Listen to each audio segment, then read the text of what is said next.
Yes, indeed. We got 45 laps slated for us here at Sonoma. We're going to be running the traditional layout that the Cup Series recently just went back to. They originally ran the well, not current, the old layout, that little horseshoe or carousel there you see in the middle of the screen. They went back to that for a couple years, but they decided to go back to the traditional version that we are accustomed to seeing, and it's just a shy hair under 2 miles in length, so it's 89 total miles, but 45 laps, and there's no caution in tonight's race. So for the past on road courses, we used to have a competition caution right around halfway break, kind of like if you see the Arkham Menard series at these standalone events, they would have kind of like these stage cautions. We only have one in area, but new for season 3, no competition yellows, Connor. You're gonna have to be on your game. That means you're not gonna get an opportunity to fix your car, really, if you get damaged. You're not gonna get an opportunity to get back track position if you lose it. You have to be near perfect if you want a good finish. Going off track, hitting these hard tire barriers, or just completely going off track and not finding your way back on, you're not going to be able to recover from it. You have to be on your game tonight. You're not getting a free yellow to get you back in the game video.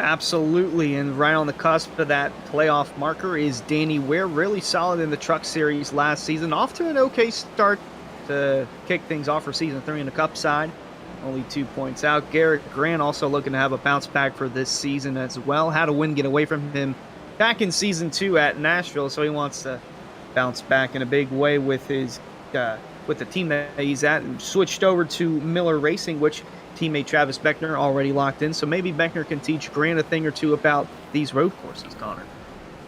Yeah, I think that's for sure a possibility. A few names at the bottom of that leaderboard I'm looking at: Tom Borden, Seth Noel, especially Seth Noel. I know he has a lot of speed. I've seen it before. It seems whenever I race him in official or league races, I'm always trying to have to chase him. He's one of those drivers that is just so hard to pass and so hard to beat because he just knows where to put the car. Surprised to see him 20th, -9. I think obviously a long way to go before that becomes a big issue. He has one of the longer runs this season, longer runs in this session, trying to get the long run speed down. I expect him to be a threat in that one car. Yeah, I was taking a look at the team standings real quick as well. Solar Flare Racing at the top of the board, doing a really good job. Solid performance at the start of the season for them. Miller Racing and David Weishart Racing close in second and third. Well, Miller Racing would have loved for the season to end after Daytona, because they would have been on top of the Cup owners standings. But Solar Flare Racing, we saw they were at the top virtually all throughout the season 2 in the Cup level. David Weishart Racing not too far behind. Got a tie for 4th there with JBR, Jacob Bell Racing, and Lucky Duck Motorsports. And you got IRLC, Sky Motorsports, which was formerly known as Elwood Design Esports. Fazekas over there in 8th, Last Charter Racing in 9th. And then Keeping It Real Esports and Unacceptable Racing down towards the bottom. Yeah, and as we... Oh, sorry to cut you off, Connor. And as we cut down to the track, just a quick weather update from Eric Wineland. Eric's going to be popping in and out of the boot as our pit race reporter. Eric, how's the weather out there? Beautiful here in wine country, Finian. We're looking at 75, just before 75 degrees here. Ambient track was at 90 for majority of practice, but we're down to 89, and I expect that temperature to drop. It's 2:30, just past 2:30 here in the sim at Sonoma. Winds out of the west at about 9 miles an hour, so expect cooler track conditions here for the race and a little bit of gripped up, but reports on pit road already. Cold tires gonna be a problem, so watch this initial start of the race. Yeah, absolutely. And Connor, as a driver, how do you deal with the cold tires? Obviously, we're not going to really be expecting a whole lot of cautions, as Hunter mentioned, without that rule of a competition caution to kind of slow things down, allow these guys to get a free pit stop. How do you manage that as a driver? You just got to be really careful. You're going to see drivers really probably trying to warm them up on the pace lap, but you still have to be really careful. Once you take that green flag, you're not going to be able to fire it into the corner up the hill like you want to. You have to be very careful. If you're, too harsh on that throttle, you're gonna probably go around or hit someone and take yourself out of race and many others. You gotta be careful. These tires on iRacing, on these cup cars especially, these next-gen cars, take so long to heat up to the point where we might see strategy where you're not going to take tires when you have to pit for fuel because these tires just don't wear. Your lap times get better and better the longer you run on a set of tires, so you're gonna want to get them heated up. If you don't get them heated up, you're going to be really in a bad spot. So that's the strategy I'm going to look for tonight. I don't think you're going to see people taking tires. If they're smart, I don't think you're going to see people taking tires when they have to make that green flag pit stop. And take a look here at Travis Beckner working his way around the track. Currently sitting third, looking pretty good. We were kind of expecting, looking based on the past, that Nichols and Scoill would be the ones to potentially dominate as Beckner goes for a little bit of a spin. That's another thing I wanted to talk to you about, Hunter. We've seen in practice quite a few drivers spinning out. Not a whole lot of consistency. A lot of drivers even struggling to make long-term runs here in practice. Should we be concerned about how many guys are going to be able to make it home in one piece or without any big mistakes? Well, it's really hard to get a handle of the next-gen car because as we've seen in not only in the sim but in real life as well, as soon as you lose the rear of the car, that's all it takes to spin it out, and it's kind of hard to control it. So I think these guys are trying to push the limit because we still have qualifying yet to go. They're just trying to push the limit around the track, see how far they can go without the car losing it on its own. But like you mentioned, the top three, kind of the big three that we're going to be seeing here on these road courses, Jake Nichols, James Scioli, and Travis Beckner. Beckner swept the road course races over in the truck side of things. And then last season, Jake Nichols won at Coda, and James Scioli won the most recent road course, which was the Charlotte Roval. Those two combined for 67 laps led on road courses. Scioli led the most on road courses, being 38 laps. And he also had the fastest lap at the Roval the last time they went on the road course of 1:19.279, just a second, well, about half a second behind Jake Nichols currently in practice. But Connor, less than a minute ago in qualifying, that could change dramatically. It could change dramatically. One thing I think you alluded to, Hunter, is that we haven't really seen many drivers make any sort of long run. Had a few drivers do 10-lap averages. I believe Greg Mitchell in the 2 machine has the fastest 10-lap average. I believe only 8 have even made 10 laps in a row. So we'll see if Greg Mitchell can capitalize on that pace. Not too far up the sheets as far as hot lapping ability goes. He's 13th on the charts right now, but certainly looking good for the long run. One thing that we're going to have to look for on these long runs is how drivers tackle these curbs. One thing that you might be surprised to hear, curbs are an issue. They've been hitting them for as long as I can remember. Well, these next-gen cars, with the way they're usually planted to the bottom with the diffuser under the car and everything, you have to be very careful. We've seen so many drivers in practice already hit the turn 7 curb or the turn 4 curb or even the exit curb at a turn 4 and have gone spinning. You have to be careful where you place your car.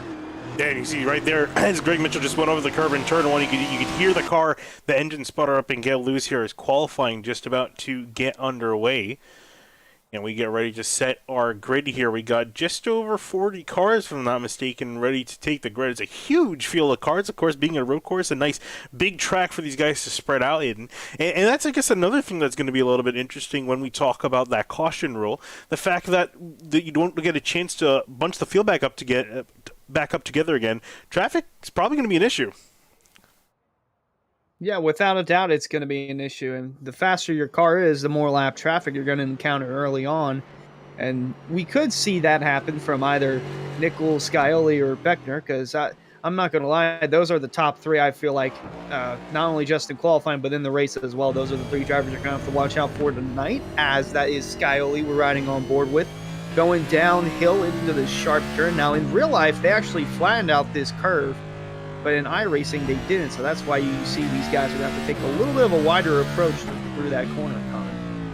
Yeah, these sim drivers, that they wish that curve wasn't there. It upsets these next-gen cars so much, which is obviously why they took them out in real life, because so many drivers have issues with it. So something we'll have to look for. Could see a lot of chaos out of turn 4.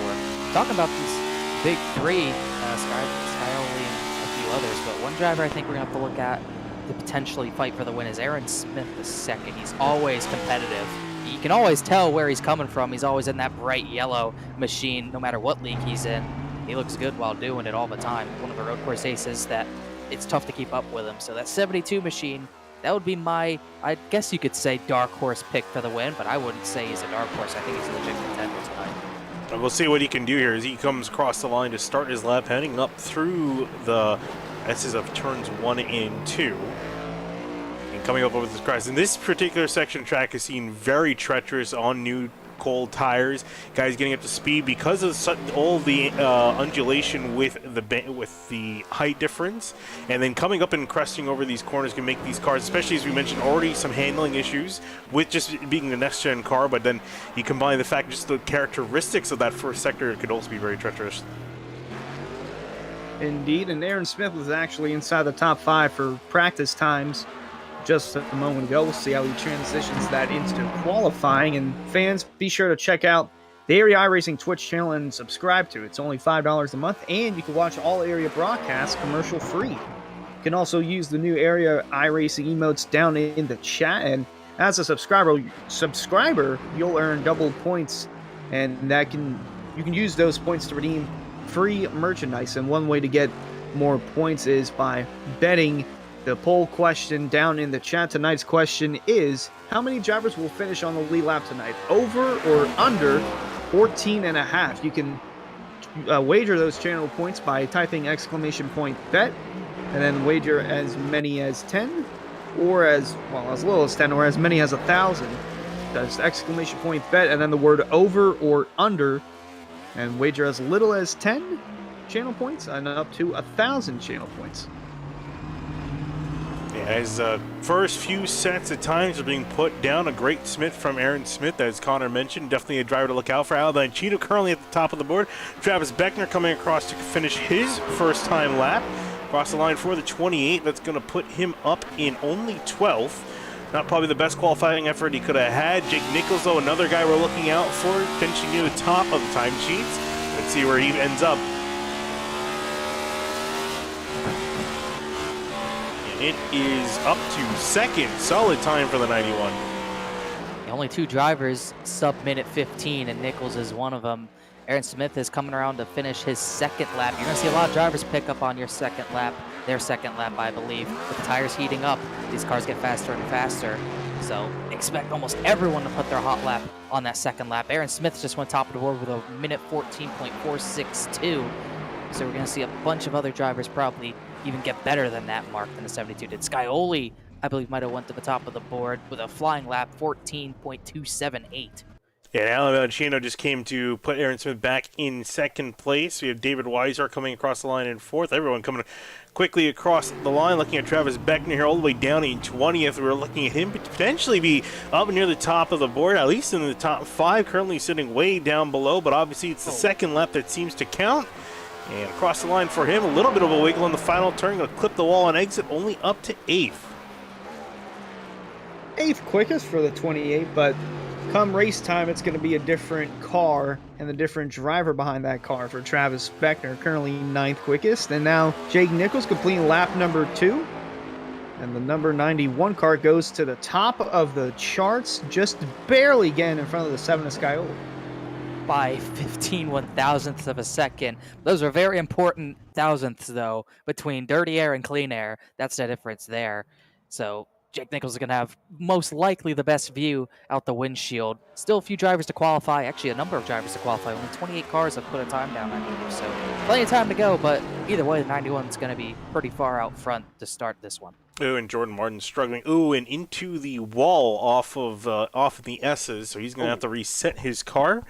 I think that might be qualifying it. It shows him on lap 2, so I think he might not be able to get a clean lap in, and that's a really important thing to do. It's so easy to get an off track here if you're not careful. Brandon 6 coming across the line in the 66. He'll be up in 15th. With that time, Jeff Ryan in the 37 working their way around the S's this time by for his second lap. First lap was not clean. Just less than 4 minutes to go here in qualifying. 37 of Jeff Ryan had a really solid race with unacceptable racing over back in Daytona. Those guys were really fast. And in the second week, they kind of stumbled a little bit out of the gate from Chicagoland. Didn't really have a good run there. We'll see if he can bounce back over here. He's previous lap was a 1:37. This time by, it's a 1:19, and that's good for 30th on the board for Jeff Ryan. Definitely not going to be too happy about that. Half a second off his practice time, so definitely room for improvement. It's a lot of ground to make up. You usually see in these league races, at least from our experience on Sim TV, you usually don't get big fields on road courses, but being early in the season, a lot of drivers trying to stay in the championship fight for their team or whatever.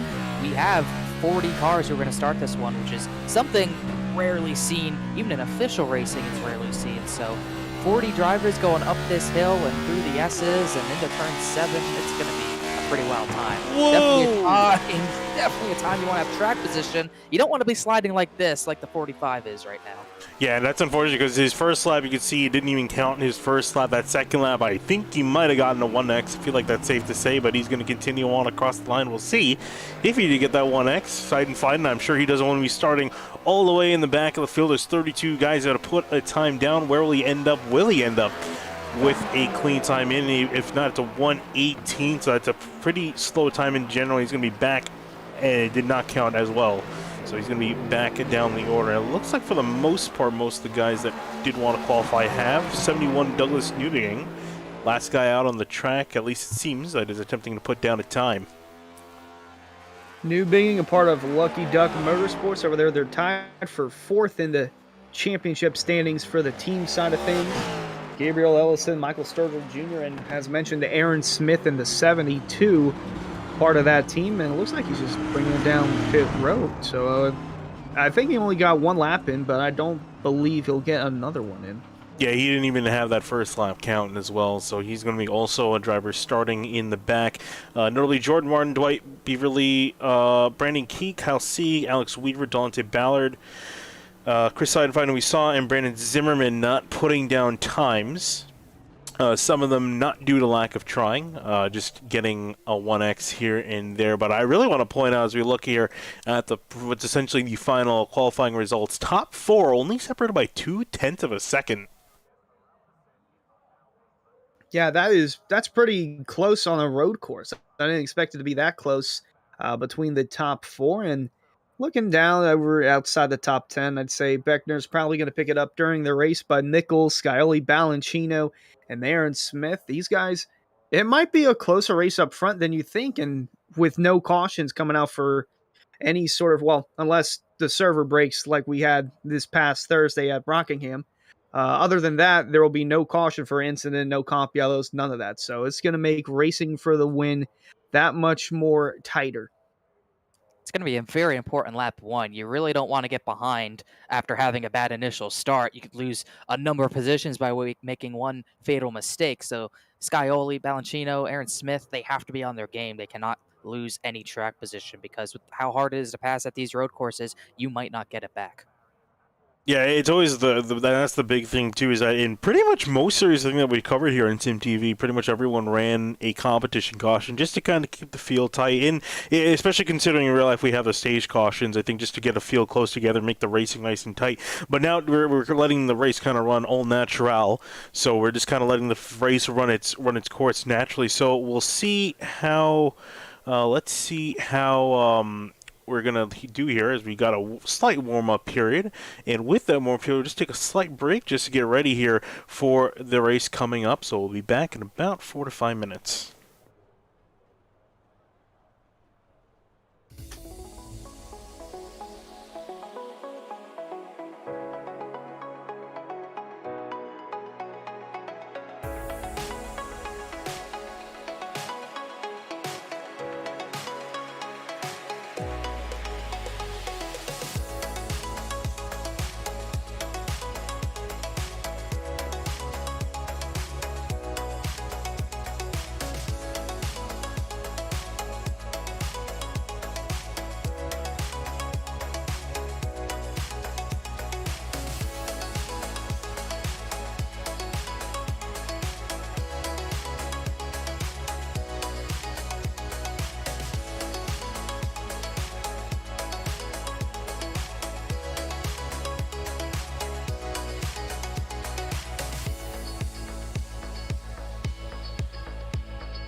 All right, and we're back here for a gridding here. We have a 45-lap race up the road, but before that, let's go through your entire grid. 41 cars lining up here at Sonoma. As we mentioned, starting on pole, Jake Nichols in a close battle with James Scully, but is going to win out on that. Next to him, James Scully, as we mentioned, will be rolling off in second. In behind them, but very close on the timesheets as well, Alan Balancino in the 70 car, Aaron Smith the second in the 72.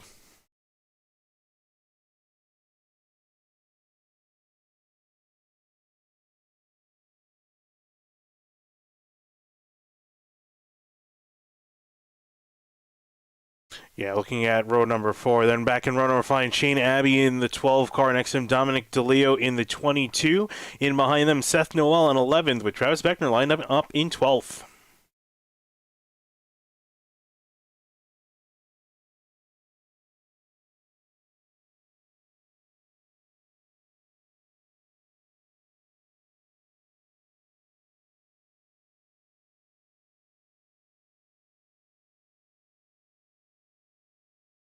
Yeah, not sure if there's an issue with that car. Ray Slate lining up in the 8 car. Next to him, Chris Rabel in the 29. Back in behind them, JT Poole in 19th and Jacob Bell in 20th.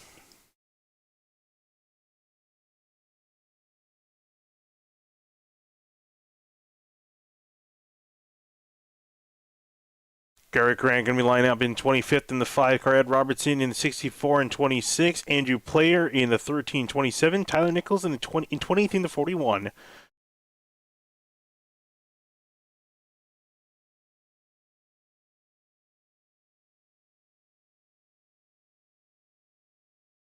And then behind them, Kyle Siege, Dwight Beaverly, Chris Seidenfein, Douglas Newbigging, Alex Weaver, Brandon Key, Delonte Ballard, Brandon Zimmerman, and Jordan Martin rounding out your field of 41 cars here. As we got the field coming out of the final corner and out of the hairpin. Field in control of the 91.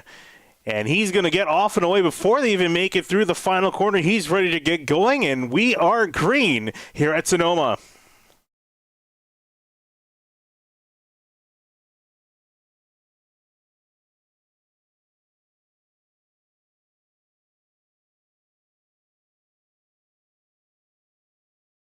Field making their way through turn 1 in one piece. No issues really to speak of. So clean racing, clean start, but very tight quarters up in the front of the field. Down the order, looking down the 24, Michael Curran trying to make a move on the 33 of Weishart.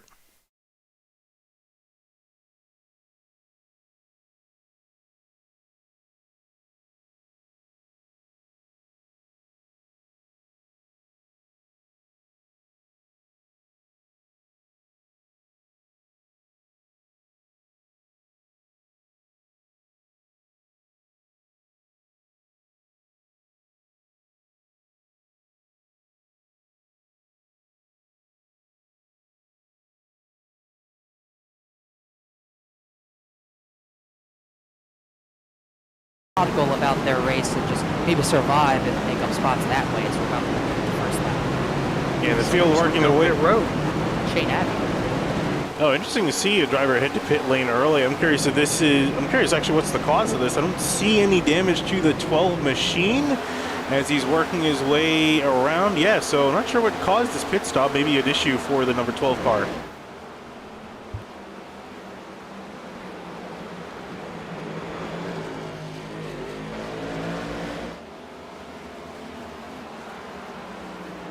Working way off on the far side of the track, the 7 of Scioli and Balancino in behind, almost hitting the wall. How big of a risk is it for drivers hitting the wall as they head out of turn number 6? Well, it's kind of a big part because that's the one wall you do not want to hit because that's an abrupt stop, especially with how wide your car goes through that corner. If you get too wide, it's going to be tight trying to avoid hitting the wall, and then you also got to keep in mind that there are other drivers who did not go as wide, and you don't want to just door slam them because then that could be a recipe for disaster. Looking at our top 4 here, we expect to be moving on pretty well down the rest of the order here. Close battle here, Connor, between the 18 and the 1. Ooh, some taps and some bumps down the hairpin. Yeah, hairpins where it can get pretty aggressive. It looked like Noel might have put a little bit of a protective line on Ricky Springer. Springer was having none of it, just shoved him out of the way. It's going to cost Noel a lot of time, not only the time, but 11th position as well, as the one car surprisingly hasn't gotten through the field like I thought he would on this early start. He's actually gone backwards because of that move by the 18 machine. It started in 11th, back into 12th here as they come flying up and over the hill. I also wanted to note, too, one driver was looking at Alex Weaver has been on the move pretty quickly from the back of the order. Started 37th up to 12th. Rafe Slate spun. That's the first incident I think we can speak of. That was out of turn number 4. Did not see if there was any contact, but just a little bit of a loop there. See here on the Simrap Market replay, they just went over the curb and lost it. Rafe Slate into 8th.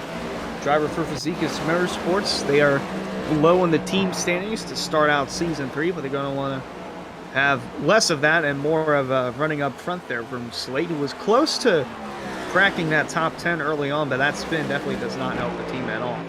I also want to mention Michael Sturgill here started in 23rd down to 36th, came through pit lane, just rolled on through, did not.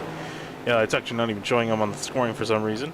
Had 11 seconds down pit lane. Not sure if he started from the pits or what the issue is there, but he's back on track though, very much down the order. Yeah, I believe he might have even started from pit lane.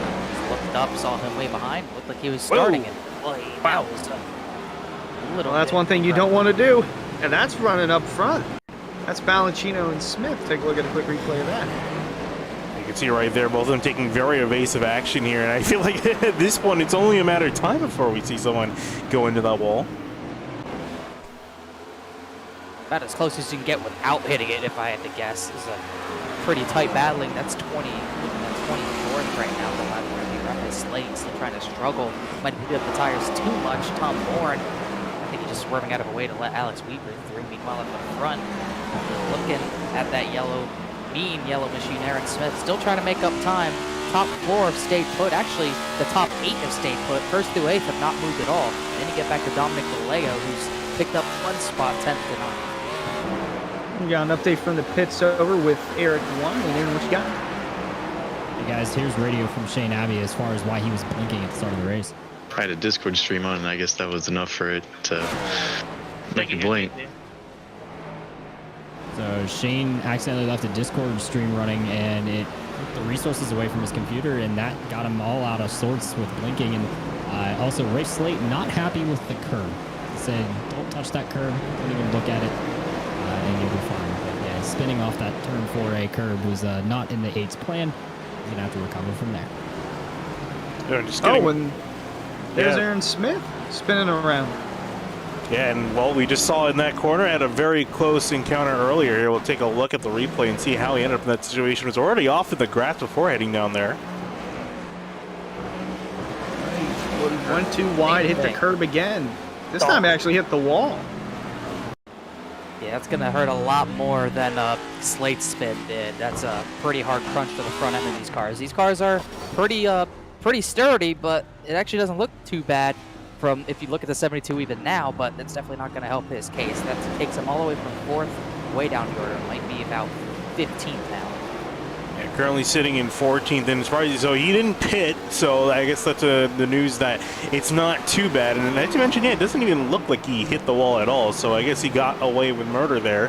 So we'll see how that's going to affect the car, how it's going to affect the handling, if it's going to be worse, and how he's going to approach this from now on, because that always is a really unfortunate, especially when you're competing for the win, Connor. You're up there fighting there, and then all of a sudden you have a spin putting you back, and as we mentioned, no caution, so you're not going to get a chance to reset. Yeah, you just kind of got to regroup at that point. Your mindset completely changes. You were in the top 5. You might have had a shot at the win. Now your mindset's just kind of to survive. You drove it a little bit too hard, put yourself in a position. Now you just kind of got to make sure you don't overdo it. Now at 14, you kind of just got to bide your time. You're all on your own. A little ways up to Brandon 6, among others. You just kind of got to get back in a groove that you once were in.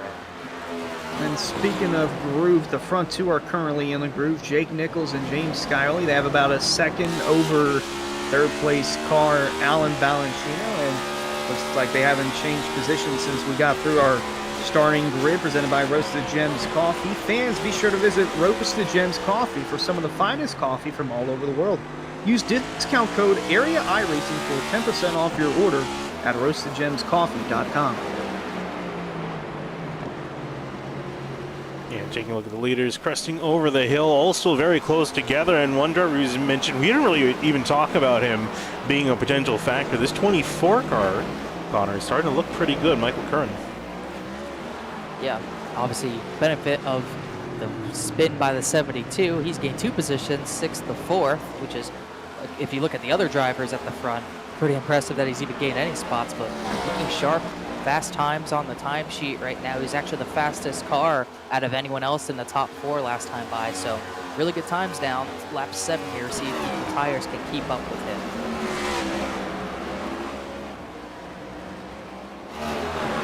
And there's Travis Beckner over here in the back. He started outside the top 10 over in 12th. He's made his way back inside the top 10. Currently 8th quickest. Sent in a little hot over there on the 2 of Greg Mitchell. Gonna lock things up, but the 28 of Beckner seems to be slowly firing on all cylinders, moving his way inside the top 10. Slow and steady progress for the 28. Also in behind Ricky Springer, the 18. We saw him getting a little bit physical with the one of Seth Noel, who's still in behind him, but moving drivers out of the way. It's been helping him, though. He's up 5 spots from starting in 14th and trying to make that up 6 here if he can find a way past Beckner. He's actually one of the biggest movers with +5 from the start of the race, if not the biggest mover. Ed Robertson had gained 6 spots, but I think he's just falling back. Alex Weaver's gained 13, 36th to 22nd. It's 14 now. But as far as guys up front, Ricky Springer's on a move, like you said, getting physical, but making it work. That's probably the cleanest bump and run you'll see, which he did on Seth Noel. Right now, he's got a little bit of a long Oh, Mitchell! That was huge. Mitchell's still trying to sort it out. As they're side by side behind him, he's gonna get it back going straight before the rest of the top 10 comes at him here. That was pretty crazy. Yeah, we're already starting to see some handling issues from the guys. Let's watch on board. It's just a curb thing, no? Just on the gas too early. Tried to gas it up big time and had to do a little bit of off-roading. It's a right place to do it in Sonoma. Good job keeping it straight. Yeah, now they're still battling for that position over there in 7th. Beckner looks like he's taking the spot away from Ricky Springer, as here is Dom DeLeo coming down pit road for an early pit stop. Yeah, interesting seeing this play out. I'm curious if this is on strategy. I wouldn't think so. Feels a little bit early, only lap 9. Maybe he's just trying to just get fresh tires and use those to his advantage, or something else is going on with the 22 machine. Yeah, we'll have to see for sure. I would imagine he'd be parked. He was running high up. It looks like he just took gas, no tires. We were talking about that in pre-race, though. With the way these tires are, they don't wear, they just heat up and they get faster and faster. So my only guess is that maybe he thinks he can make it to the end from here and he's getting a head start, but that's a long way to go. I don't know if he can make it 36 on the tank. That will be interesting to see. We're back. Battle for 7th still raging on between Travis Beckner and Ricky Springer. These two had a little exchange with each other after Chicagoland last week, but it seems like they have put those differences aside, as Springer looking like he's going to send it just a tad on 28 of Beckner and might give him a little tap. Yeah, Springer looks like he loves to just throw it into the hairpin. Almost looked like he was about to give the 28 another bump. I'm just curious to see if these have truly buried the hatchet. You know, some drivers may say, oh, everything's good, fine and dandy, but usually, you know, a lot of times it isn't the case. It's always some lingering tension there. In some cases, all you need is just a little bit of a spark to ignite it. Speaking of a spark, here's this battle going on. Seth Noel, Matthew Bell, side by side, potentially almost in turn 3. Got another hitter. Tom Bourne had a crash, missed that. It was from 25th, so he's probably out of a race. And Chris Rabel, he was around 16th position last time by, so even 14th. So this clearly must be strategy. People think they can make it to the end and they want to get it over with, but I would rather run the fuel this run to the end than that do it. But Rabel, among others, trying to make it work and go to the end from here. We'll see how that works out for some of these drivers doing that. Yeah, we'll have to see from Eric Weiland whenever he comes back from pit road if fuel only is the way to go for some of these guys in order to try and get track position in the later stages of the race. But right now, with 35 laps to go, it's still Jake Nichols in front, James Scioli in second, We shuffle throughout the field here. There was Aaron Smith coming down pit road, and cones are all over the place down the entry to pit road. Ricky Springer's in as well. Okay, so starting to see, it looks like we're starting to see some green flag pit stops here. So some guys coming in a little bit earlier, I think, than some others would be expecting. It's been a slow trickle down a pit lane, so different calls for some drivers out there. So it's kind of one of those things where, you know, someone is bound to be right in this entire field. We're not just exactly sure who that's going to be, and it's a little too early to tell. Yeah, we'll have to wait and see. Still, I'm just surprised by it. We did a league race. I did a league race last Monday at the Roval, and it seemed like running as long as the fuel can go, was the move. The longer you can go on fuel, the better you are off in track position. So we'll see if that's what the leaders want to do, or if we might see Nichols, Scioli, or a few others in the top 10 try the same strategy, pit now and just run to the end. So it's going to be a tale of two strategies if I had to guess to the end here. Ryan Hart's running in the 6th spot. He had a little kabobble there going through the hairpin in practice. He actually hit those tire barriers that act as sort of like a, hey, you can't go this way, otherwise you're cutting. He hit that one right there. They just passed in the middle. So it seems like he's gotten that out of the way. He's the only car that I've seen that's hit that. But he's still running 6th, has a solid run going. But Travis Beckner slowly closing in on the 3 car. Yeah, I wanted to point him out too because he had a wild spin in the background of one of the shots. I saw him going flying off the track. I think it was just before the 2 had an off-track excursion in the S's. He almost went flying off the turn 7 when spinning towards the inside wall. Managed to collect and save it as he goes a little bit off the track over the hill there just as they come to turn 4.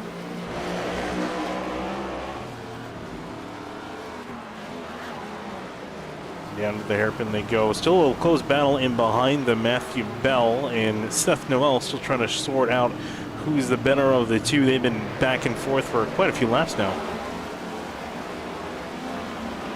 Oh, whoa, Valentino he just lost a lot of time. Jonathan Cogswell was in the way there. Valentino's locking up a little bit there.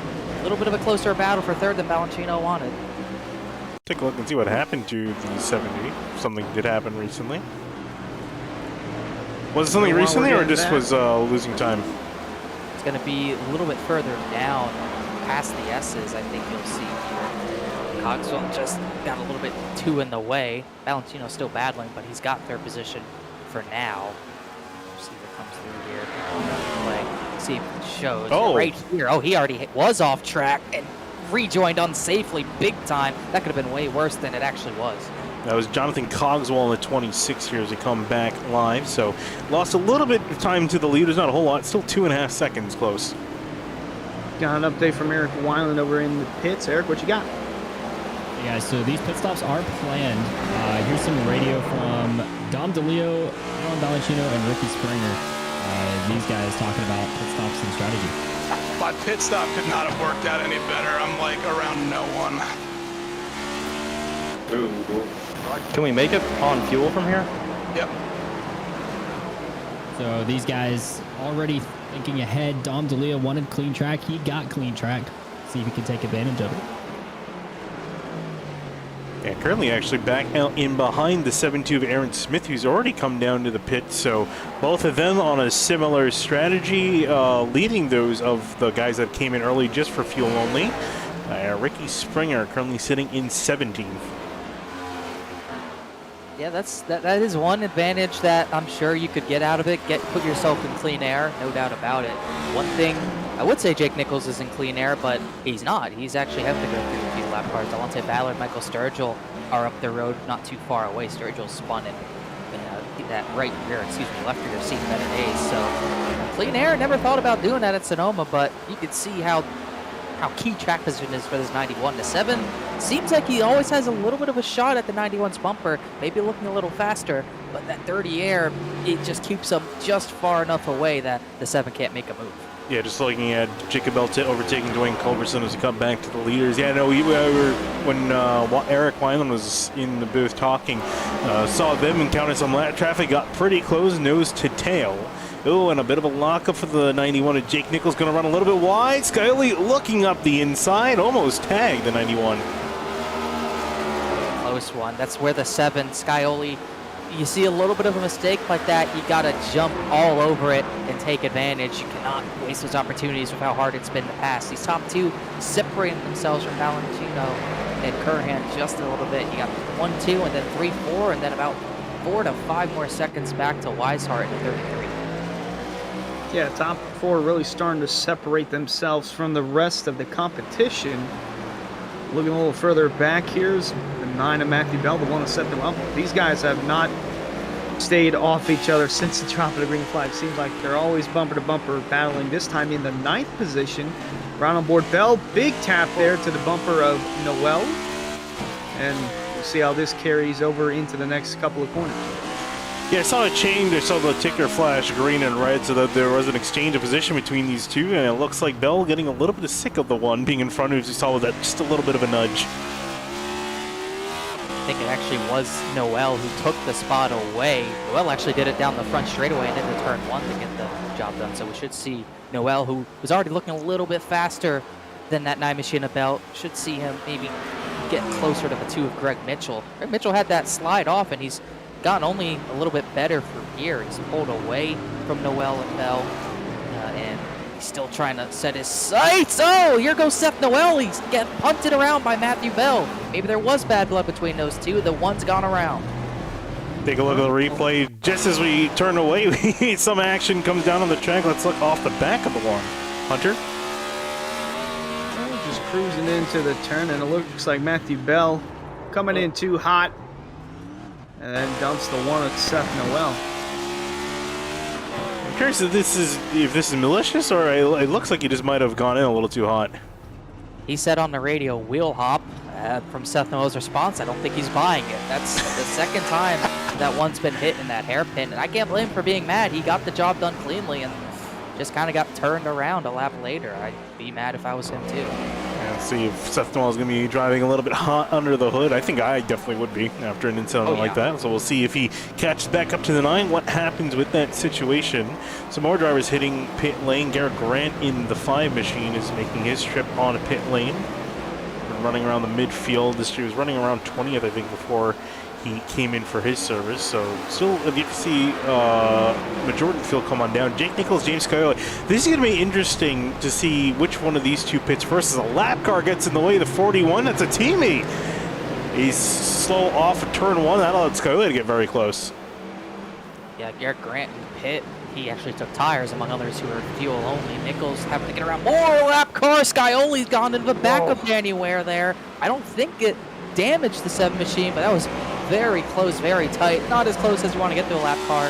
Danny Ware severely slowed down Valentino in the 70, as the 70 will finally get by. Down to pit road. Eric, what do you have? Hey guys, big problem here for one of the drivers on pit road. The 21 of Delonte Ballard just missed his pit stall, and he couldn't back up. He's going to have to drive through pit road and come all the way back around the track and then come back down and make his service. Forgot he did not qualify very well and had an early pit stall and drove right on by. Yeah, looking to be a day to forget for the 21 of Delonte Ballard. Started in 39th, currently in 32nd, as Eric mentioned, is going to have to come back down again, Hunter. Yeah, that is unfortunate. I guess he doesn't have reverse either, or if he just completely drove right by it. But saw that little skirmish there up front with the 41. It's actually Tyler Nichols. That's the brother of Jake Nichols. So I'm not sure what that was doing. But, you know, it's tight around these corners. Not really much lap traffic can go other than just running the lane that they're supposed to run. And it almost costed Jake Nichols the lead. Valentino caught up for just a glimpse, and he's still about a second behind James Scioli. But these top 4 still going as the 7 looked to send it on the 91, and there's a lap car moving out of the way. That was 81 of Dwayne Culberson, teammate to the 91, another teammate, so he was able to get out of the way, not slow down Jake Nichols any. And Connor, what are you thinking with when it comes to strategy, just between these two? Do you want if you're Scioli, do you want to be the first one to be down pit road, or is it better to maybe wait out there a little bit longer?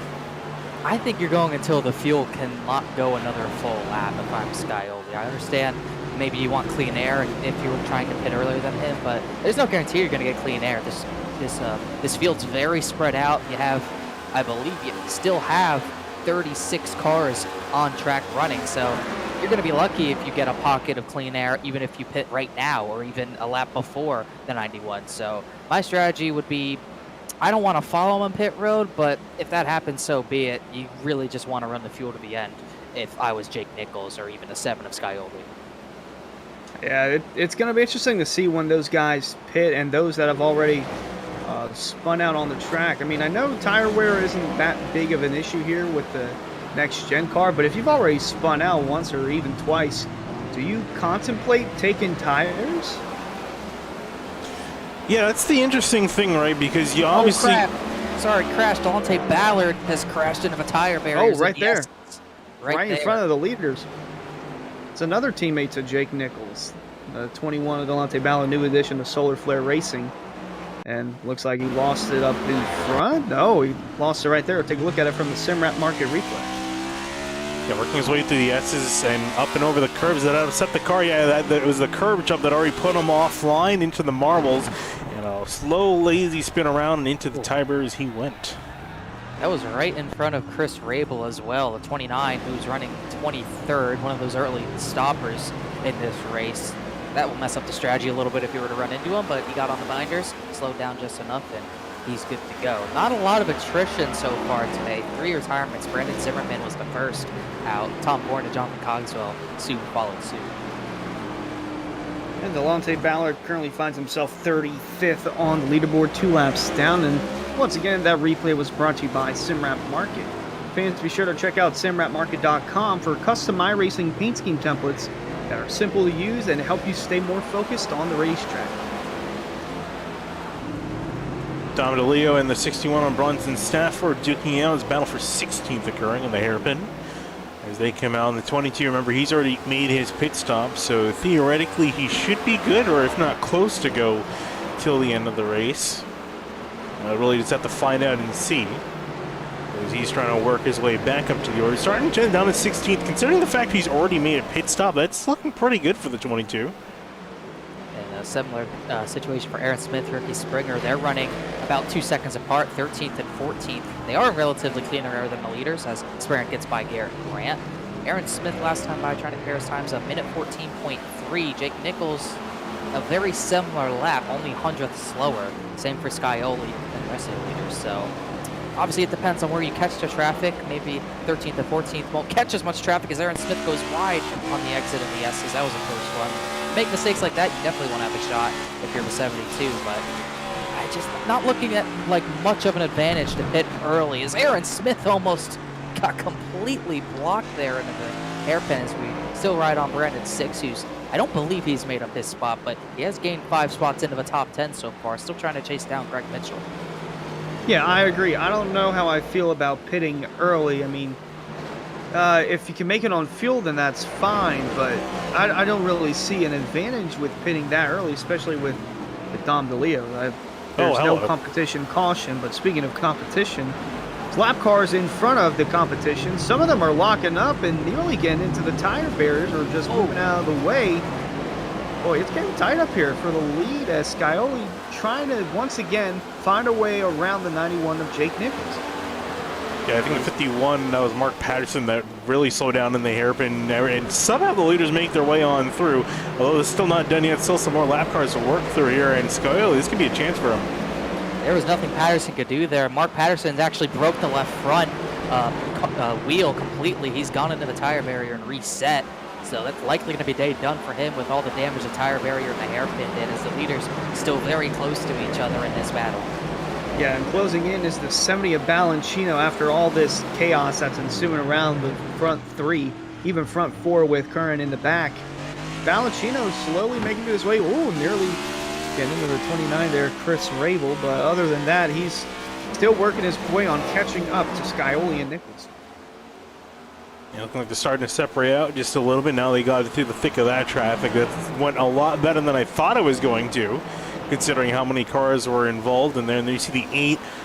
This Rafe Slate has not been a good day for him. We saw him up close to the top 10, was battling it out, and he's been slowly dropping down the order. He's currently back in 22nd. He has made a pit stop, so that's kind of also put him back there. But Probably could be a little bit better. He's also about to go lap down here from Jake Nichols trying to get by him. Hasn't really been not really giving him any room either. It looks like maybe he'll let him by around the outside, but not really yielding like I thought he would. In the 22nd position, this is about the time when some of these lap cars are not going to be as friendly as he really did give the 7 of Scioli any room. He's really going to check up Valentino in third. So at least they barely got out of the way there. Speaking of these, talking about these leaders, fourth place, Michael Kerhan, he has slipped off a little bit. 2 seconds off this top 3. Now is Weishart in fifth, even further back now, 8 seconds. So the top 3 are starting to separate themselves from fourth place even now. Well, interesting to note, Valentino and Slate are teammates for Fazikis Motorsports, so maybe that's a reason why he was not hesitant of moving out of the way of Nichols or Scioli. And, oh, 70 car, that's my teammate. Oh, here you go. You can go right by. So maybe that had a little something to do with it. Nonetheless, it's still about 8 to 9 car lengths between Scioli and Valentino as we work our way around the field and back up front to 7. Once again, it's always on the bumper of the 91, just can't seem to find a way to pass him. He had an opening there quite a few laps ago coming out of that hairpin, but he had to back off, otherwise he was going to make contact with the 91, and I don't think that's something you want to do this early on, making contact with one of the contenders for the win here. Yeah, I'm curious what Scioli is doing, because he's been presented a few opportunities. He makes some kind of, I wouldn't say half-hearted attempts. He's had a few lucks here and there, but hasn't made a solid attempt at trying to get past the 91. So I'm curious if he's just waiting for maybe pit stops to occur and seeing if he get past him on pit road rather than trying to muscle around him on the track. But he's definitely kept extremely close to the 91. In fact, we just mentioned the top 4, top 3, no one's dropped outside of 5 seconds. So this battle for the lead has been very close all race long, and it's just been, for the most part, it just seems like they've been kind of pacing themselves here and just trying to work their way on through the field. Oh, as soon as you said pit stops, Eric Weiland just came in. Update, Eric? Yeah, guys, here's radio from the 91 team. Yeah, I'll probably just wait as long as I can, fuel. Jake Nichols planning to run it long, but he did also say just after that he's looking for clean air when he comes off pit road. So guys that made the early stops, they got some clean air. They're trying to capitalize on it, but leaders also thinking about it where they can work out. They just have to maneuver lap traffic here initially. I expect Jake Nichols and James Scioli and company not too long from now as Danny Ware is off the right-hand side of the road right there. But got about 20 laps to go here, 21 to go as they cross the line, and they can go about 37 on fuel, guys. So they can run it real close to the end, but they do need to make the stop. It's just a matter of when the best time is. Yeah, appreciate that update, Eric, here as we work now on lap 25, just past halfway. Race started to tick by, get into its later stages, and I imagine you're going to see the battle for the lead get a little bit more ferocious. For now, it's been just a matter of ticking off some of the laps. Now, I imagine the battle is going to heat up. Scioli's been working really hard this entire race. Can't imagine he's going to give this up easily.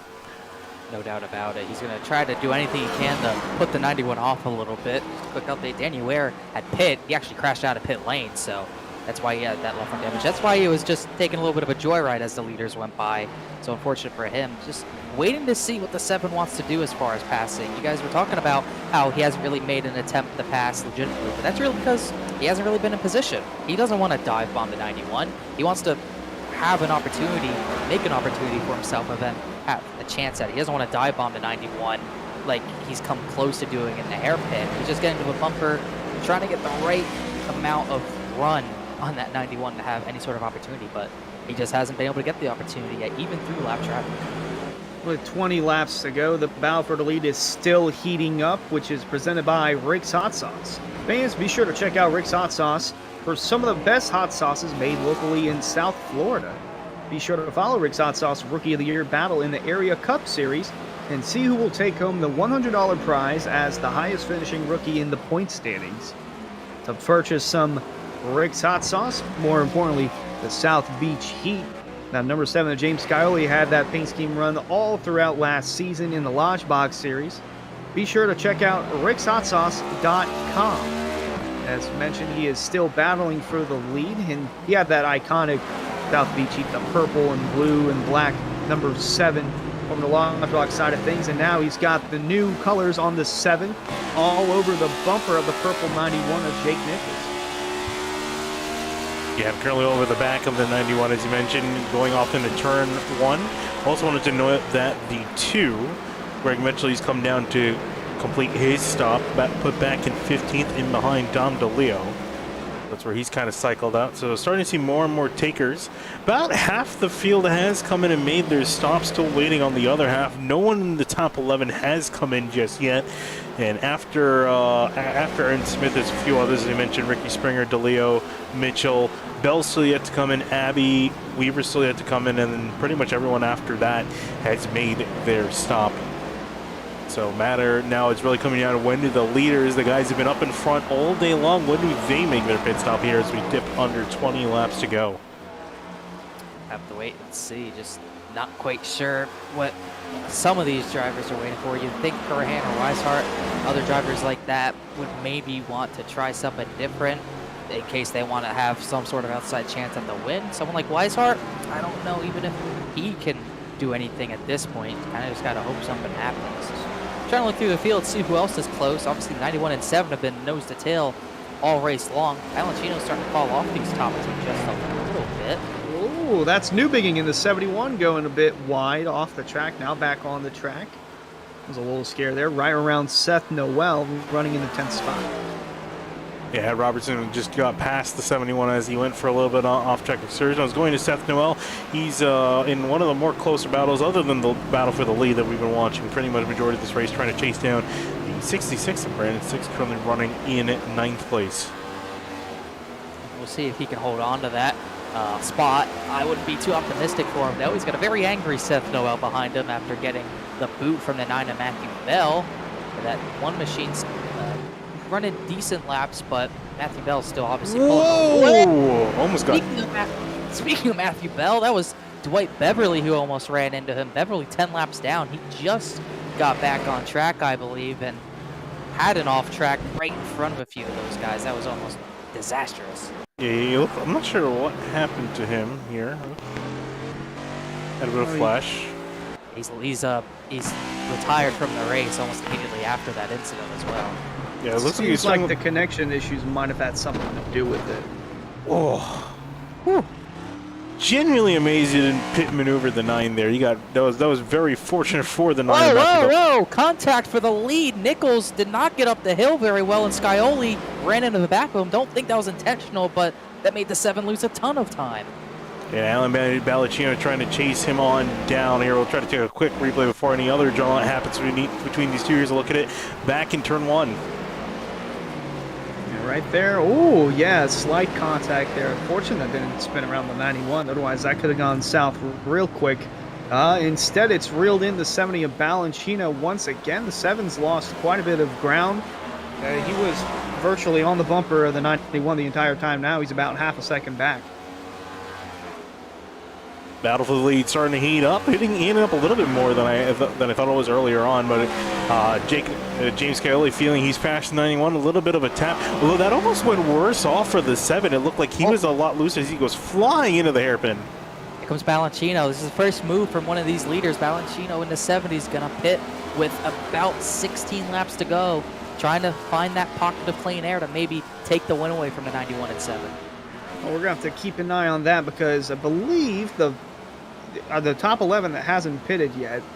Aaron Smith, correct me if I'm wrong, is the first car that has pitted or that is good to go on fuel. We'll have to look at where he comes out with the 70 Balancino. We'll have to see where he comes out in comparison to the 72 of Aaron Smith. And speaking of pit road, Eric Weiland, what you got for us? The guy standing right down here at the 70 pit box, no tires, just fuel. You heard him on the motor right there. He was ready to jack to drop and get back out. He's cleaning away. Looks like a decent section of clean track right here. He's going to get out ahead of the 81 of Dwayne Culberson. Jake Nichols' teammate there, so good move for the 70. He's the first to make the flinch here as the leaders. We'll watch Nichols and Scioli see when they choose to come down next. That's interesting because there's a 17-second difference between the 70 Balancino and the 72 of Aaron Smith. And we all know that Dom DeLeo was one of the first guys to pit early and was good to go on fuel. I'm not sure how he feels about that call now after one of the drivers inside the top 11 came down pit road and is still in front of two other cars who have yet to pit. Yeah, it looks like that strategy might not be playing out as well as they would have hoped. They think them just trying to get some clean air earlier on, but again, let's still see where the rest of the order sorts themselves out here as the leaders still battling. 91 in the 7, not answering the call of the 70 coming down pit lane. No one else, in fact, has responded to Balachino's pit. Everyone continuing on their own strategy. I think they all have a plan. Pit as the 4 gets in the way. Weaver pulls out, and here comes the 7 around the outside. It's a battle for the lead. One thing we kind of missed, I believe, Brandon 6 and Seth Noel went side by side into the hairpin. They didn't make it to the hairpin though. Contact before pit entry. The 66 hit the end of a pit wall extremely hard, so the 66th was running 9th. He is out of a race. Meanwhile, this battle for the lead still raging on. They're going to go past the scene of the wreck now as they come up on more lap traffic. Like Michael Sturgill. Here comes the 7 of Scioli. Here's the move. Cones continue to fly as he tries to get onto pit road, and it's not until right there. They have to be at pit road speed. But we'll assume that it's just a simple gas and go that we've seen everybody else make all night long, and that could be the bell for Jake Nichols to come down pit road and top her off with fuel. It's going to be a big thing. I'm curious to see if Nichols is going to want to do that just to kind of cover off. And that's why I was kind of expecting the other two to respond a little earlier, just to cover off the 70 of Balachino and not make sure he doesn't get one up. Here comes Ryan Hartz, Travis Beckner, both teammates coming down a pit lane at the same time as well. So more and more is starting to trickle on down. 7's going to come out right in front of Garrett Grant, a lap car. He comes out ahead of Matthew Bell, who I don't think has pit yet either, if I'm not mistaken. I'm trying to see. He's been involved in almost 3 incidents. Yeah, the 9 hasn't pit, so it's pretty bad for him. The other guys like Aaron Smith, who's already pit well behind. You see how big of a gap those top 3 got with how big of a gap the 7 has over some of these other guys who've already pit. Jake Nichols going to stay out. So interesting to see the 91 continue to roll on through as Jacob Bell made his way down pit road. Now the 24 Michael Kern running in second. The 33 of Weishart. Seems like this happens once a race, no matter what race he does. He's running in third in the 33 car. And then James Scioli 27 seconds back from Jake Nichols. That's going to be important to keep an eye on with how the 91 of Jake Nichols gets on and off pit road. Yeah, big thing too was for Scioli getting ahead of Balachino by a sizable margin, actually. It looked like he was able to expand the lead, and it looks like 41's around. Oh, that's brother Tyler over there spinning and parking it and backing it up and getting it going again. Back where Gilligan's Island used to be, if anyone remembers that. Where there used to be, what was it, 4 or 5 pit stalls that were 9. 9? Oh, there were 9 there? Oh, wow. 9 pit stalls, and you'd get held however long. It was not a fun time. That bunch of drivers who qualified. Drivers who qualified probably 32nd to 40th. They're glad that A, those aren't a thing, and B, you don't have to select those pits, as that would not be something you want to do. Eric, what do you have? Coming this time is the 91 car. Here he comes. He's on the entryway to pit road. We'll see how he works his way through here. Looks pretty clean for the 91. I'll call the stop here for you guys. The discussion on team radio was all about what Alan Balachino was doing for lap times. Alan being the first one to flinch, as we noted on the broadcast, the first one to come down pit road. He's currently running 1 minute 14.0s to 0.1s. And that had Jake Nichols a little worried with those lap times. Here he comes into the stall. R91 just going to be fuel only here, according to the radio. Just enough fuel to get to the end with just 12 laps remaining. Down and away cleanly. We'll see where he merges here, guys, on pit exit. Looks pretty good for the 91. Here comes the 7 of Scioli, though. It's going to get tight. Picking up right where we left off. Exactly, as you mentioned that. I was curious to note, Scioli and Balachino, there's about a 2-second difference in pit lane time, and actually 2-second difference in the stall. 7.3 for Scioli, a 9-second stop for Balachino. I think maybe the 70 might have taken too much fuel. Jake Nichols, 6.3 in the stop, although it doesn't look like he gained him that much time as the 7. You can see him, he's on it, trying to catch the 91. Hey guys, the 91 was 1 second faster on pit lane, and that mostly came down to his stop time. He had a second less time spent stationary in his pit stall than the 7. 24, Michael Curran down in pit lane to get his stop out of the way after, and going to be surrendering the lead with doing so. Weishart going to continue out on the track. Weishart, unfortunately for him, actually, excuse me, not fortunately for him, he will keep the lead. 91 was still first on the time sheet, but no, Weishart going to stretch the field as far as he can go and try to take the least amount of fuel that he has to. Ref Slate won't really help his case, though, being in front of him, just going to lose him more time. Kind of surprised by the 91 hitting there. I thought he could go a little bit further, but he knows more about his fuel load than I do, as Curhan's actually going to come out in front of the 70 of Valentino. So that's what going long will get you. Get him another spot there, put him effectively in the third position when the 33 hits. And if anything happens to the front two with lap traffic, we've seen that become a factor multiple times throughout the initial run before pitting. Then that could put the 24 and the 70 in the catbird seat. I mean, although they are quite a bit ways behind the front two, well, after Weishart pits, they'll cycle to the front two. It could open the door for the 24 and the 70 to close in, but for the time being, Weishart's still the leader. I think he's going to come down pit road this time by. Indeed he does. He'll be one of the last few guys to come on down. Still waiting on Matthew Bell and Seth Noel, as well as Alex Weaver down the order, and Andrew Player, only guys that have yet to come in for their stop here. And you can see there's Jake Nichols working his way through the hairpin. He's going to reclaim the lead, and as we mentioned, it's going to be pretty much as it continued before. James Scioli chasing down the 91, although this time a little bit of a gap between the two. Saying Seth Noel and Bell still need to pit. They're only 4.5 seconds apart. I'm sure the one hasn't forgotten about how he got behind the 9 of Matthew Bell, so we'll see what happens with that when they come down the pit road and probably get closer to each other. It'd be interesting, this race to the end. Scioli, maybe not the better tires because he didn't go as long on his tires. I think Nichols has a pretty good advantage. Eric, what do you have? Big development for the 33. He just lost probably about 5 spots worth on track. He forgot to uncheck his tires on the pit stop. Terrible scream on the radio for David. Oh no, I forgot to uncheck tires. He took 4 tires, 15 seconds stationary in the box, which is double the length of everybody else. Easily lost about 3 to, I'd call it 3 positions on track. He's gonna have to try to make up here for the end of the race. Wow, that is a big development indeed. And tires did mention that they were not going to be too much of a concern. That's why everyone has done splash and go, but it will give us a little insight as to what happens if you do take tires. But obviously they're still cold, as you're watching on board the 33 with Beckner all over his bumper.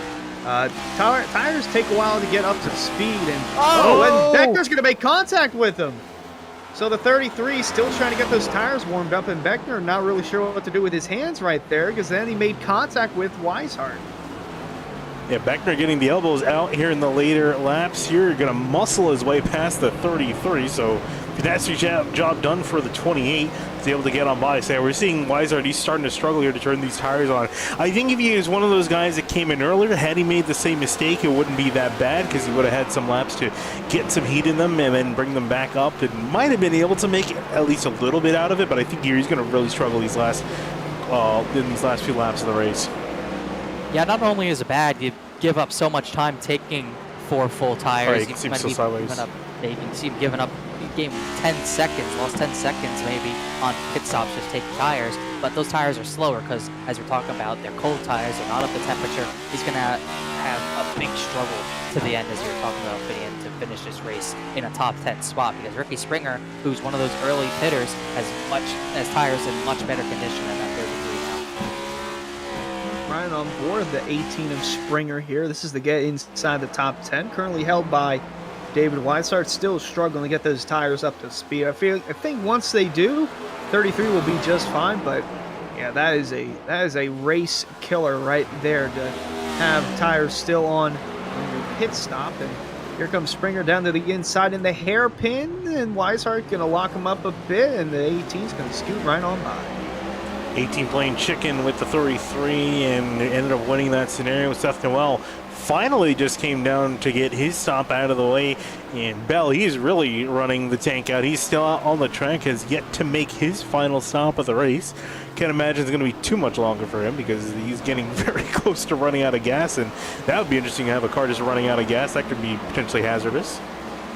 Yeah, Yeah, if he runs out of gas, better find a safe place to go off. But I can't imagine he can stretch his fuel that much farther than anyone else. We'll have to see. He's in 5th position now, but even though he's in 5th, he has a big gap to 6th place, about 17 seconds worth. So he might not even drop out of a top. He might not even drop out of a top 10 here as the 9 does come in. Watch that outside wall. Haven't seen any pit entry incidents, which is something that can easily happen with a tight pit entry like this. There's a gap back to Aaron Smith. Sorry, Hunter? I was going to say, Bell's probably going to shuffle around right in the middle of Hartz and Beckner here, so I would look for him to come out 7th on the track. If all goes well. That's if all goes well.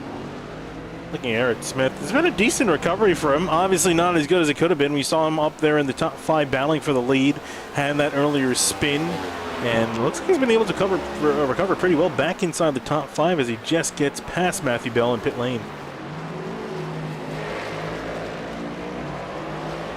All did not go well because now he is sitting on the cusp of the top, well, actually in the top 10, but a little bit of a longer stop there for the 9. I don't know if he took tires or Did not. Huh. Only fuel, and he's got David Weiser up the road, who we've seen has been struggling, so he might have a chance to get to 33. Whoa. David Weiser gets a little bit of grass there and goes all sorts of sideways. Just trying to hang on here for what he can, just to try to maintain inside the top 10. Get under the 77 of Jacob Bell. Bell struggling a little bit. Say struggling, but still top 20 a lap down as we have at least 17 drivers on the lap. I think that at least maybe 15. 15 down. It hits now. I don't know if that was scheduled or a mistake, but either way, back up to the front. Lead battle rages on. Nichols was getting caught by the 7 a little bit. Lap before, he pulled 2/10 on the 7. Then last lap, the Scioli got those 2/10 back. So kind of a back and forth sort of battle as we close in on about 5.5 laps to go. Yeah, now if you're Scioli, well, what's really left to do, Hunter? I mean, you're coming down to the later stages. You already made the pit stop, so the strategy aspect has kind of gone out the window. So what can you do if you're in Scioli's position? I just hope that the 91 can make a mistake, and we've seen multiple times before. He sends it into that hairpin to make up some ground, and there's a car off the track there. Maybe that's the break he needed. Maybe that slowed down the 91 just enough. That was Alante Ballard in the 21, teammate to the 91. Boy, we've seen his teammates off the track quite a bit tonight, but you know, maybe that could open the door for the 7 to close in. Still about 6 car lengths separating the top 2 as they cross the stripe. 5 laps to go, and as mentioned, 15 cars currently on the lead lap. Rafe Slate is the last one, and the leaders are slowly catching them. And if you remember, the poll question was the poll question for tonight's race was how many drivers will finish on the lead lap, over under 14.5. And we had a toss-up, about 50-50 split, with people who chose the under, aka me, and others who chose over. So this is a very crucial spot here, because you could either lose all your channel points if you wagered all your channel points, or this could be a big time for you in the chat to gain some channel points. So it's very close here. 5 laps left. And sorry to cut you off. I think I just was decided. Greg Mitchell, looks like we've lost Greg Mitchell. I think he's disconnected. So that automatically puts us at only 14 on the lead lap. Oh, well, forget everything I just said. The under might win. We're closing in on the end of the race, but the under might come home with the win for those that bet the under in the chat, aka me. As they're crossing the stripe with 4 to go, fans, be sure to check out areiaracing.shop for merchandise to represent your favorite driver. Shop from our selection of t-shirts, sweatshirts, hoodies, stickers, and much more, possibly shower curtains over there, courtesy of James Shane Wolf. New merch is coming out, folks, so be sure to check out areiaracing.shop. As you mentioned, coming down in the closing laps, 4 laps to go. Scully trying to chase down the 91 Nichols. You see him flying through the screen there. Kerman, Ballachino, that battle somewhat sorted out. Still close between those two. And not too many other battles going on around on the track. The 22 and the 1 of Seth Noel are pretty close, but not as close as the leaders at the moment. Want to keep an eye on this, because you can imagine that something's bound to happen in these closing laps. It always typically does, especially with some lap cars getting in the way here. In the S's, it's so hard to get by. Eric, what do you got? Hey guys, if David Weishart can get his tires back underneath him and he can catch Travis Beckner, he's not a happy camper, and there may be some fireworks. Listen in. I'm not going to get back to Travis, but if I get back to Travis, he's going to get sent. 33 not happy with the way the 28 raced him, but downside is David is not happy that with himself that he accidentally took tires, because he does not think he will get back to the 28 before the end of the race. The difference between them just over 6 seconds. Meanwhile, we continue to watch this battle up front between the 91 and 7. Pretty much the best battle on track, guys. Yeah, looking right there, you just saw at the back, 9 of Matthew Bell also coming in close to the 33. So David's probably going to have to worry more about Matthew Bell than Beckner at the moment. Man, the Bell's the one who's been using a chrome horn today, as we've seen in that hairpin, but 9 hasn't really been going too hard into the hairpin. He's gotten close into the hairpin on Weishart, but just hasn't been able to execute any sort of move there. And Weishart obviously driving angry. I didn't really think that was fully on the 28. The 28 came over a little bit, but 33 was kind of weaving. It's kind of how racing goes sometimes, but I can understand the 33's frustration with the mistake that dropped them well down the line. Speaking of mistake, the 91 is not making any mistakes just yet. Half-second gap between Jake Nichols and James Guiley. Heading into the closing stages of tonight's Wine Country 100 here for race 3 of the Area Cup Series over at Sonoma. It's been virtually these two bumper to bumper all night long.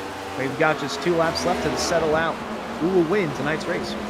You see right there, Bell almost got past the 33, just had a cut by. He just made the pass on the far side of the track. Is trying to chase down the 33 again. We saw right here is where the 33 and Beckner made some contact. Now Weishart, can he defend from Bell, who might have a decent run to the hairpin? Don't think he's going to have enough unless he wants to dive. 33 is placing his car in a place where the 9 probably doesn't really know where to go. Gonna run Bell a little bit wide there and get the better run on exit. Ooh. Onto the front Oh, straight. Scioli might have gone a little sideways here. Oh yeah, he lost a lot of time to Jake Nichols. Taking a look at Simrap Market replay. Coming through, we've seen this corner catch a lot of guys out. Oh, just too much curb and a little bit of wall. Wow. That's gonna decide it right there. That's gonna give Jake Nichols all the room he needs to kind of conserve his car to the end here. Doesn't need to push the issue passing some lap cars now. He has plenty of time to set. Speaking of issue, this battle for third is about to be an issue for Michael Curran. If he can hold on for one more lap, Valentino closing in. The leader takes the white flag. One final time around Sonoma for Jake Nichols, and now the battle for third heats up down the front stretch and into turn 1 for the final time. Yeah, it's starting to get spicy here as the battle for the lead died down. This battle heating up here, and Skyler actually not too far up the road here. I think he should be clear of these guys, but we'll see if Valentino does anything for the 24 here with just half a lap to go. It's going to have to be either into turn 7 or into the hairpin. There's really no other spot left to do it. Curhan's got to be pretty clean over these curbs. Scioli needs to as well. Can't make another mistake like that. Curhan's clean, didn't push the issue. Valentino, if he wants to dive, he can, but not close enough to do it without risking big incident. 91, meanwhile, lap car Raph Slate not letting him by yet. Slate trying to finish on the lead lap. 91 getting held up a little bit here. I think the 8's finally going to give way. Yeah, as Nichols works his way on through the final few corners, you could say it's pretty much been domination from the 91. He had the 7 close and behind him, but he's led 42, and when he gets back across the line here, if he can make it through the hairpin, okay, it'll be 43 laps led of 45. Domination for the 91 of Jake Nichols as he comes out of here. Your winner at Sonoma. Fantastic job done. Skyler going to limp that car home just in behind to second place after getting some late race damage. Valentino will get the pass done on Kurum in the final corner. We'll try to take a look at that after the race gets it done in the hairpin. Kurum got to settle for 4th place. Aaron Smith in 5th. Brian Hartz, Travis Beckner 6th and 7th. Here comes the battle for 9th. Coming into the hairpin. That's going to be tight. Oh, Weishart, big block. Bell's going to send it up the inside. He's going to be there. Lap car Weaver in the way. Bell's going to have the line. I think that's the job done, but he got sideways. It's going to be a drag race now. 33 going to have the inside line. 9 going to have the outside, and Weishart, after contact from the 9 of Matthew Bell, ends up getting the spot back. Boy, big break there for the 33. Every point matters. Indeed, every point matters, especially after the mistake in pit lane to get the taking tires. Unfortunate mistake, gonna cost him some positions, but at least was able to get one back. Here's a look at Jake Nichols working his way back to the start-finish line. You can say it's been a very good day for Solo Fair Racing, at least up at the front of the field. I wonder if Seth Noel is going to have a little bit of a chat with Matthew Bell. I think he's going to go see him. They're both going to park. Yep, he just shoves him into the tire barriers on the exit of turn 4. So Noel definitely remembered that contact in the hairpin, and it got Bell, and it didn't even really. Bell got the position, but not much more than that. They finished nose to tail in the order, 10th and 11th. Well, Jake Nichols picking up right where he left off with another win on the season. This makes it 2 in a row. First one on a road course in Season 3, and it's led. Oh, here's Delonte Ballard, his teammate, nearly getting into him, trying to do burnouts. But his teammates have been all over the place tonight, even as he's trying to celebrate his second win of the season. Yeah, Delonte Ballard, actually, I think that was the 4th time he's been around his teammate, almost hitting him at some point during this race. But as you mentioned, no, but Jake Nichols getting it done here. Nice burnout. You can tell he's had a lot of practice here. He's burning it down just parallel to the dragway. David Weishart had a full throttle run at Travis Beckner on pit road. Oh, there's his teammate. There is his teammate, yeah. Weishart had a run at the 28 on pit road, but no contact happened as Nichols deservingly does burnouts. He had the 7 on his tail, as we were talking about, but he dominated this race all night and made the right pit strategy to go along with it. Take a look here at your replay here. Just try to see if we can catch the finish between let's see, with the 24 and the 70 here.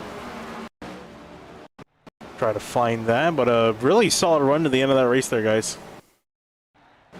Yeah, that was a pretty good run. I thought the 7 was going to have at least one look to the end of the race there, but you could tell he was getting a little bit desperate. Scioli was trying to get everything he could over those curbs. And that turn 4 curb, we saw it bite people earlier in the race, and it finally bit one of the front runners. Just a little bit too much throttle over those curbs, and that'll do it for you. Scioli, that was his last-ditch effort to try to get to the bumper, or at least a passing attempt on the 91 of Jake Nichols. Couldn't hold it off. Here's a look at the replay heading down to the final corner. Battle for 3rd place between Ballacino and the 24. A lockup from the 24. And all it needed just a little bit of a shove from the 70 there. Yeah, just a little bit too much of a mistake for Curhan. Had good strategy to get to the top 3 position, but couldn't hold on to it. As we'll see the hairpin. The 70 definitely sent it in there.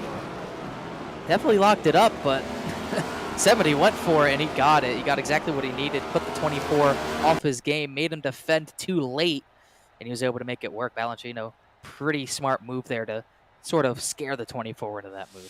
Yeah, we'll go over your race results here. As you mentioned, Jake Nichols with a tight battle with James Scioli all the way through these 45 laps. Unfortunately, wasn't quite able to get up there. Just going to finish just over a second in behind Ballacino. Currently, we saw that fantastic battle for 3rd place. Finished with Ballacino just getting past the 24 in the final few corners. Aaron Smith, right, with a good recovery from him. The 3, Brian Hart's fairly quiet race out of 3. Haven't really mentioned a whole lot out of him. And again, we mentioned some of those days. Sometimes those days are the best. Travis Beckner finishing in 7th, Springer in 8th, Weishart in 9th with his recovery drive from that pit road mistake, with Bell finishing down in 10th. Yeah, really good job for Bell to hold on to the top 10 there at least. Seth Noel, who Bell had contact with, finishes 6 seconds behind him in 11th. DeLeo, Poole, Slate, a few of the guys who kind of struggled to get things going. Pit strategy didn't go the best for them, excuse me. Slate was the first car 1 lap down. JT Poole, the last driver to lead lap. Shane Abbey, who we saw have issues. Pit lap 1, remember. The 12th pit lap 1 and finishes 15th. That's a really strong drive for that 12 machine. Chris Rabel, Alex Weaver, Dwayne Culberson, Ed Robertson, Jacob Bell rounding out the top 20. Pretty close battle for the 18th position. Culberson, Robertson, Bell separated by only about 2 seconds. Moving back for our next page of drivers, Jordan Martin, Sturgill, Senizek. Senizek, we weren't even sure if he took the grid or not, and ended up finishing home in 23rd. Believe started from pit lane. Player, Grant, Nichols, Ballard. Dante Ballard, he's been up and down the order. He's had quite an interesting day. Ended up finishing a couple laps down, and then quite a few retirements there. We mentioned earlier there weren't too many retirements earlier on, but as the race went on, started to see more attrition with Mitchell's retiring to the internet. Brandon 6, you mentioned getting in the wall. Bronson Stafford retiring in 30th. Then a few more retirements. Tom Bourne was the first one out with a big crash up the hill. Jonathan Cogswell, I think, parked it, almost got into a few of the leaders. going down the up. Blake Beverly, Mark Patterson, a few instances there.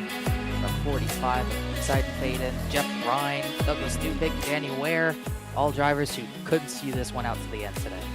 Indeed, and as we cut through those last few drivers, let's drag in our first driver. The first driver will interview him, and didn't realize you were going to be interviewed until the last few corners. Alan, you just managed to squeeze your way past the 24.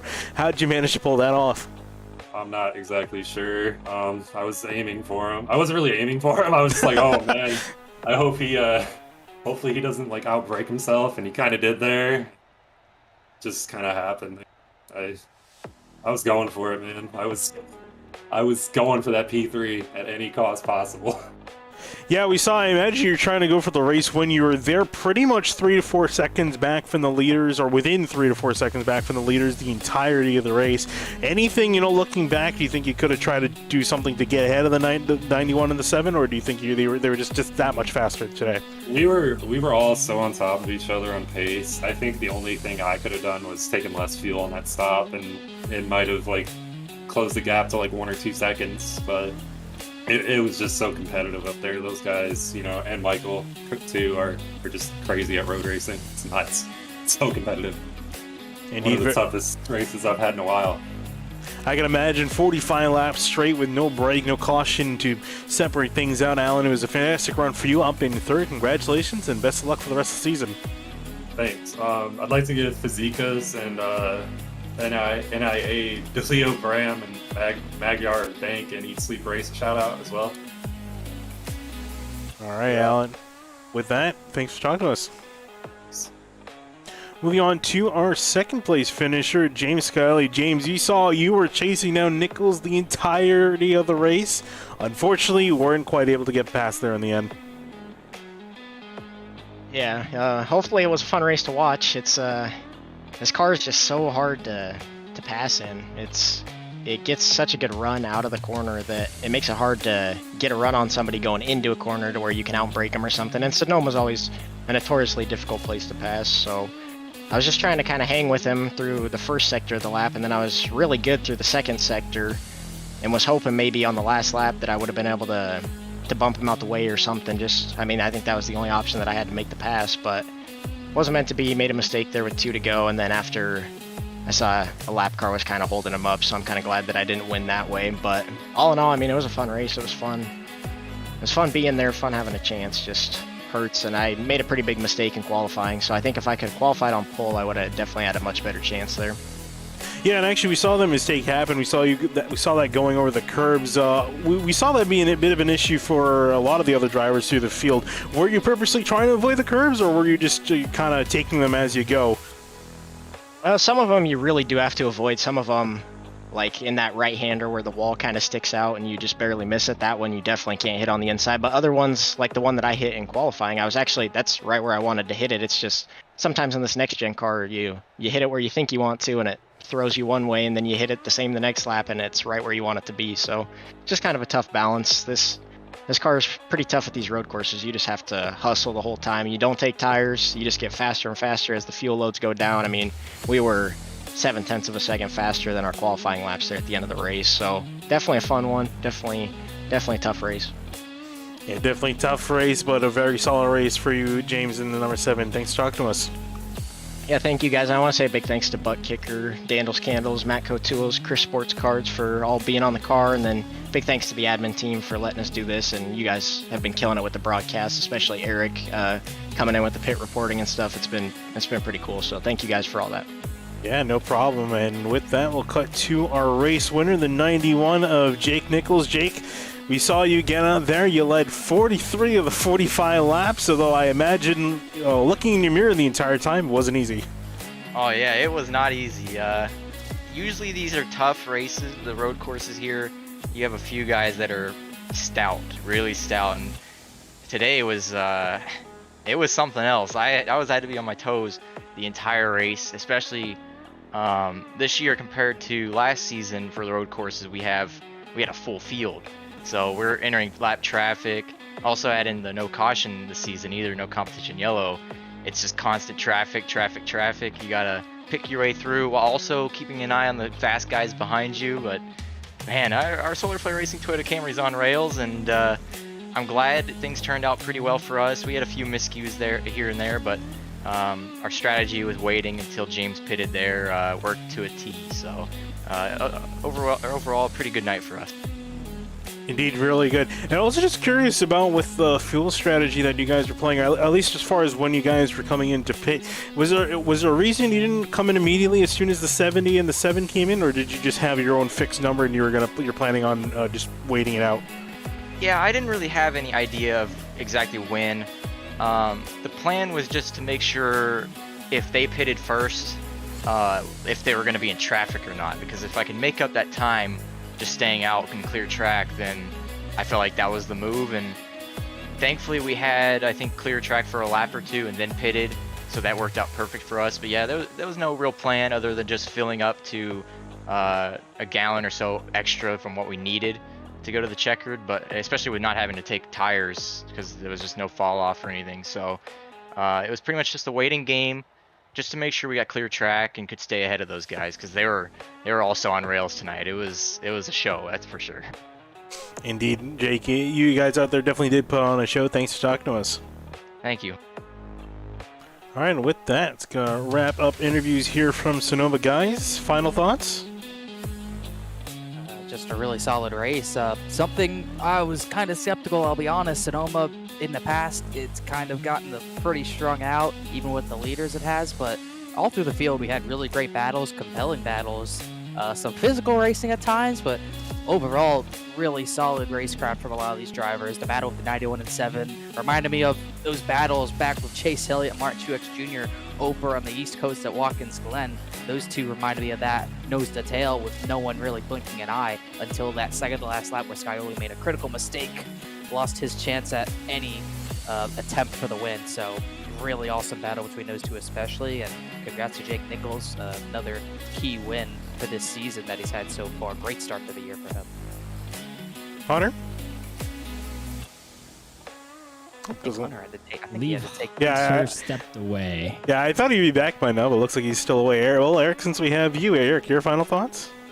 Yeah, just an incredible set of skills for a lot of guys out here, but especially those top 4 that just kind of drove away with the race. And it would have been interesting to see if that would have been different with Aaron Smith the second there, if he was able to avoid mistakes to stay up with them. But definitely showed the prowess on the road courses. But these guys are going to be happy to get back to an oval coming up next week. So no surprise, Jake Nichols is your winner, but I'm excited to see Iowa in a week's time and how the worn out surface there can play on these tires. These guys will definitely be stopping for 4 tires as they come down pit road, so good to see a lot more action down from my end, but no surprise, Jake Nichols is your winner. James Scioli right there with them. Yeah, and speaking of the calendar coming up, tomorrow night we're going to be here with the trucks at the Sonoma, same track layout. Then on Thursday we're going to be heading to Mid-Ohio with the Area Lodge Box Series, so tune into that. And then, as we mentioned, back to the ovals next week. All 3 series heading to Iowa. Iowa, also another track that loves to put on a fantastic show. But from here, from us at Sim TV, we're going to be signing out here from Sonoma. So thank you for watching.